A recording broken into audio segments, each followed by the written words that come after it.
और अब वो खबर आपको दिखाने जा रहे हैं जिससे आपको पता लगेगा कि यूक्रेन को कैसे झटका दिया है यहां पर।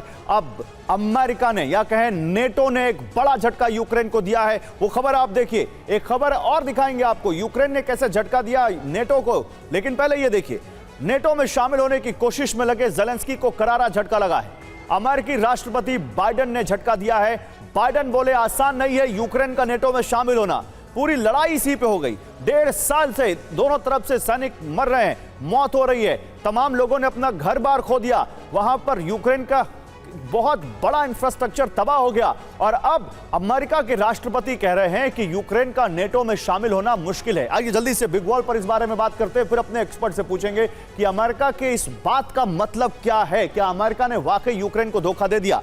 यूक्रेन को नेटो में शामिल करना इतना आसान नहीं, ये कोई छोटा मोटा आदमी नहीं बोल रहा है, खुद अमेरिकी प्रेसिडेंट जो बाइडेन बोल रहे हैं। नेटो में शामिल होने की प्रक्रिया लंबी और कठिन है। नेटो में यूक्रेन के शामिल होने में वर्षों लग सकते हैं। यूक्रेन को इसके लिए सेना और सरकार में सुधार करने होंगे।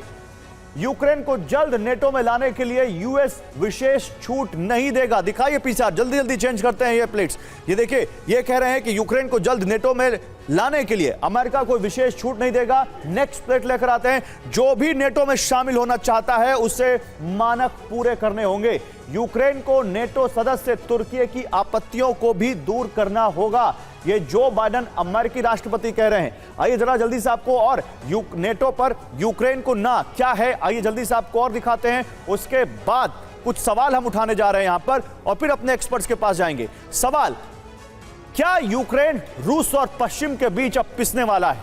जो बाइडेन के इस रुख के बाद क्या अमेरिका सिर्फ यूक्रेन का इस्तेमाल कर रहा है? क्या यूक्रेन में अमेरिका सिर्फ अपना फायदा देख रहा है?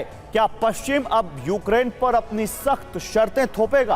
क्या पश्चिमी रुख से यूक्रेन के अंदर अब ज़ेलेंस्की कमजोर होंगे? और आपसे अच्छा इस बारे में और कौन हो सकता है एम्बेसडर मल्होत्रा, जो हमें इस तमाम सवालों के जवाब दे। इसमें डिप्लोमेसी भी है, इसमें पॉलिटिक्स भी है, इसमें सब कुछ है। एम्बेसडर मल्होत्रा, जो बाइडेन के इस स्पीच को आप कैसे डिकोड करते हैं?